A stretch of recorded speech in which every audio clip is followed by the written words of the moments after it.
Hello, everyone, and thank you for joining us today to review the Orange Line Transit Neighborhood Plan, or OLTNP. In an effort to make information on the project more accessible to a wide array of stakeholders, we have developed a three-part video series that provides an overview of the TNP and the proposed zoning tools. This is part one in the video series. Para obtener esta presentación en español, por favor, visite nuestro sitio web y haga clic en el botón Español. During this video, we'll be sharing some background information about the OLTNP, discussing the project timeline and next steps, and providing an update on how the Citywide Housing Incentive Program, or CHIP, and other state legislation are impacting the plan. We encourage you to visit the OLTNP project website to explore the other informational videos and to view the draft plan, fact sheets, an interactive searchable land use and zoning map, and more. Let's begin with some context on the OLTNP, its background, and the vision and goals of the project. There are multiple departments and agencies that regulate the buildings, streets, and landscape of our city.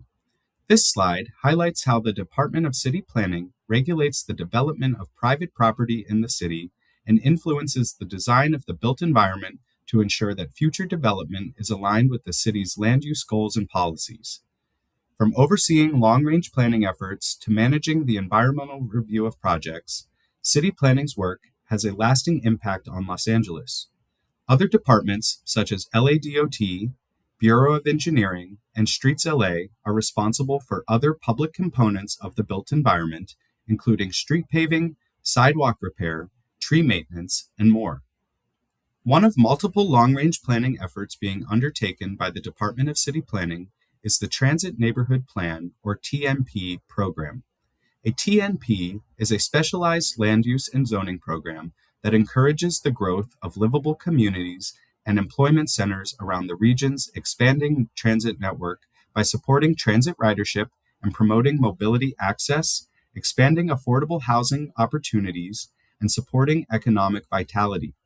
The OLTNP is one of two currently active TNPs, the other being the East San Fernando Valley TNP, currently underway around the light rail that will be built down Van Nuys Boulevard. The OLTNP is a long-range planning effort around three Metro Orange G-Line stations in the eastern San Fernando Valley. These are the Sepulveda, Van Nuys, and North Hollywood stations. These station areas are some of the most transit-connected and densely populated neighborhoods in the San Fernando Valley. There is also more transit coming to the area, such as the East San Fernando Valley Light Rail, estimated for completion in 2031, and the North Hollywood to Pasadena Bus Rapid Transit, or BRT, which is estimated for completion in 2028. The project areas fall within various council districts and neighborhood councils. The Van Nuys and Sepulveda stations are split between Council Districts 6, 4, and 2, while the North Hollywood station is entirely within Council District 2. The project also touches four different neighborhood councils: Sherman Oaks, Van Nuys, Greater Valley Glen, and North Hollywood. Please note, the OLTNP will not be rezoning parcels with industrial uses or those zoned for single-family residential, but these areas will be comprehensively addressed in the Southeast Valley Community Plan updates. For more information on the Southeast Valley Community Plan, please visit planning.lacity.gov and click the Community Plan Updates link under the Plans and Policies tab. The vision statement of the plan is to create thriving, mixed-use districts that encourage sustainable living with multiple housing options and connections to neighborhood amenities and services. Based on community feedback and topics that emerge during outreach efforts, the plan's goals include providing housing for all incomes, encouraging more community-serving businesses and amenities, promoting a variety of mobility options, implementing standards that support a safe public realm, and supporting healthy and sustainable neighborhoods. Each transit neighborhood plan goes through a 5-phase timeline. The Orange Line TNP started in 2016 with the Listen phase. During this phase, the OLTNP team conducted research and site visits and gathered initial public input. In 2017, the plan entered the share phase, where draft land use concept maps and the plan's goals were released. Between 2018 and 2022, the project was in the consult phase, where the plan's concepts were refined, general plan land uses, or GPLUs, were considered and selected, and updated zoning opportunities were identified. From 2023 until present day, the OLTMP has been in the finalized stage. During this phase, updated land use and zoning maps have been developed and shared with the public. Office hours were held to answer questions and hold discussions with community members. Updated outreach materials were also uploaded to the project website. The project will officially move into the adopt phase, the final phase of the project, when the team holds the staff-level public hearing, which is planned for early 2026. Following that, the plan will be reviewed by the City Planning Commission before moving on to City Council for adoption. The OLTMP will consist of the following project deliverables: updated land use and zoning maps around the Sepulveda, Van Nuys, and North Hollywood stations; mobility updates, which will consist of amendments to the city's Mobility Plan 2035 within the OLTMP plan area, including modifications to enhance transportation networks and street designations; and finally, environmental review of the project, which is an addendum to the city's Housing Element EIR, as the OLTMP serves to implement the Housing Element's housing production goals. The OLTMP will be the first plan in the San Fernando Valley to apply the city's new zoning code, adopted in May 2023. It will also be the first time the new code is being applied through a TNP rather than a community plan update anywhere in the city. The new zoning code breaks development regulations contained in the zoning of a property into 5 districts, with each regulating a different aspect of development. These districts are form, which determines how large buildings can be and the shapes they can take; frontage, which influences how buildings appear from the street level; development standards, which regulate certain design elements around buildings, including those relating to access, parking, and signs; use, which determines what kinds of activities are allowed on a property, ranging from residential to commercial, and in some instances, a mix of uses; and finally, density, which determines the number of housing units permitted on any site zoned for residential. Under the new zoning code, every property in the city will have a zone string comprised of each of these districts. The new zoning code offers new capabilities and benefits compared to existing zoning. One of the primary benefits is greater ability to control how buildings are designed and interact with the public realm. For example, frontage districts can require buildings to have street-facing entrances and entrance features, and dictate the amount of transparency or windows required on building facades. The new zoning code allows the OLTMP to require a more comprehensive set of building design elements compared to existing capabilities. Additionally, the new code offers the public more predictability and transparency for knowing the permitted scale of new development. Every parcel's form district contains a base which determines the floor area ratio, height, and density that a project may be built to by right or without requesting any incentives. Form districts also identify a bonus level that projects may be built to if they provide affordable housing or other community benefits. By establishing the base and bonus system in the form district, the new code makes it easier to understand what can actually be built. An exciting component of the Orange Line TNP is getting to introduce these new zoning tools and more to communities in the plan area. Before we start our review of the proposed land use and zoning strategy for the OLTMP, we're going to provide a quick overview of the Citywide Housing Incentive Program, or CHIP, as well as some other key pieces of state legislation which have influenced the zoning strategy of the plan. State law requires the city to update its housing element every 8 years and demonstrate sufficient zoned capacity for housing to accommodate the number of units identified in the Regional Housing Needs Assessment, or RHNA. The RHNA Allocation Plan, adopted in March 2020, stipulated that the 2021 to 2029 citywide housing element was required to accommodate a total of 456,643 units. In order to facilitate the construction of this number of new housing units, the city adopted the Citywide Housing Incentive Program, or CHIP. The CHIP ordinance consists of three larger programs, each aimed at creating more housing. These are State Density Bonus, the Affordable Housing Incentive Program, or AHIP, and the Mixed Income Incentive Program, or MIP. Collectively, these CHIP programs provide development bonuses for projects that provide affordable housing. They also offer additional development bonuses for projects that provide other public benefits. Of these programs, MIP has had the largest impact on the OLTMP zoning strategy, which is why we'll discuss it in a bit more detail on the following slides. MIP is comprised of three individual programs.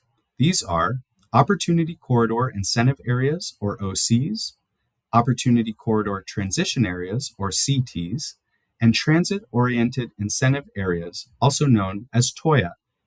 These programs apply as overlays that supplement existing zoning regulations. Opportunity corridors offer development incentives for transit-served corridors in higher opportunity areas as determined by State Department of Housing and Community Development opportunity maps. Opportunity corridors contain three tiers which are tied to the opportunity level of the site, as well as the level of transit service that is present.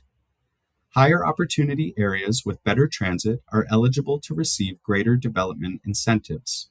Low opportunity areas and areas without transit are not eligible for opportunity corridor incentives.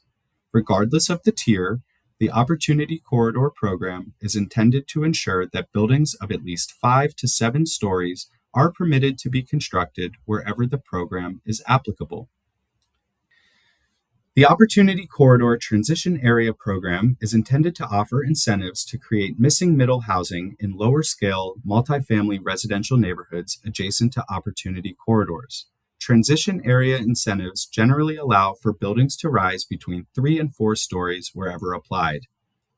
Finally, the Transit-Oriented Incentive Area Program updates and extends the city's Transit-Oriented Communities Program, which is set to expire in 2026.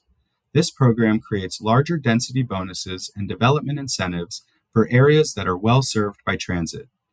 While TOIA incentives offer more generous density, floor area ratio, and height bonuses in higher opportunity areas, all opportunity areas are included in the TOIA program, a key difference between TOIA and opportunity corridors. As will become apparent on coming slides, the vast majority of the OLTMP plan area is covered by one or more of these MIP programs. This means that the majority of the plan area has already seen an increase in allowable height, density, and floor area ratio since the CHIP ordinance was adopted by the City Council earlier this year. The OLTMP proposes to match or exceed the height, density, and floor area ratio that is offered through the MIP programs in order for zoning to reflect the actual built potential for parcels throughout the plan area. Much of the OLTMP plan area is covered by TOIA incentives. Areas closest to major transit stations are referred to as Tier 3 and identified in dark blue and brown on these maps. These areas receive the most generous development bonuses. Areas furthest from major transit stops, up to a half-mile away, are referred to as Tier 1 and shown in light orange and the lightest shade of blue on this map. These areas received additional development bonuses through the TOIA program, though less than what is offered to parcels in Tier 2 and 3. It is important to note that if a community plan or TNP can exceed the development bonuses offered by TOIA, as the OLTMP is proposing, that geography will become unmapped from TOIA and will not be subject to future map updates. As with TOIA, a large portion of the plan area is covered by opportunity corridors, or OCs. Opportunity corridors provide additional development incentives to areas that are high opportunity in order to advance fair housing goals. OC3, shown in royal blue, is applied in highest opportunity areas and offers the most generous incentives, while OC2 and 1, shown in lighter shades of blue, are eligible for less generous incentives. Southern portions of the Van Nuys and Sepulveda Station areas, shown on the map on the left, and much of the North Hollywood Station area, shown on the map on the right, are covered by OC incentives. The OLTMP is proposing to match or exceed the development bonuses offered by Opportunity Corridors. However, unlike with Toya, an area cannot become unmapped from future Opportunity Corridor map updates.